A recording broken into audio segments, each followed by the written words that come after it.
Yeah, and the president Yes. made a reference to learning from history and knowing what the history was. And I think it's important to look elsewhere and see how similar things like this have played out in other countries. Let's talk about Venezuela for 1 minute here.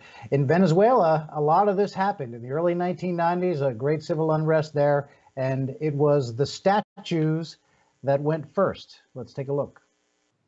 I have already lived through this thing when I was living in Venezuela. Statues came down. Chavez didn't want that history displayed. And then he changed the street names. Then came the curriculum. You guys think it can't happen to you? I've heard this so many times. But always be on guard. Never believe something can't happen to you. You need to guard your country and your society, or it will be destroyed. That prescient warning from my next guest went viral, and it's not hard at all to see why. Marxists tore apart Venezuela in the 90s and took it from Latin America's richest and most stable democracy to the poverty-stricken dystopia it is today. Now, Venezuela isn't the only country to see this happen, and let's make sure we're not next. Venezuelan activist Elizabeth Ragliani joins me now. Elizabeth, you made quite a statement in your video. Yes. What is America, especially the American youth that are treating this like this is a carnival, like a social, social justice experiment and their new entertainment? What are they missing?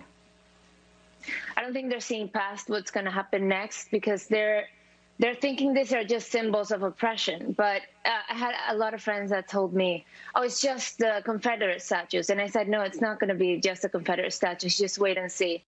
So that's how it played out in Venezuela, and that's a history lesson from that country.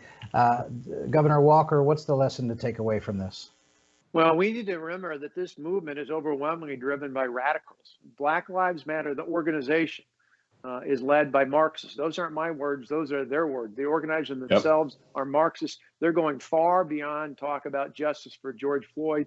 This is an effort to push a socialist society, Marxist driven out there. We need to stand up and defend freedom, freedom for all Americans. I believe Black Lives Matter, but I believe that every American life matters, particularly the unborn, which they don't talk all that about either. And this is one of those issues where we got to stand up and say, we believe in freedom and prosperity for every American. Every American should have that opportunity. Donald J. Trump has been making that happen, as was mentioned.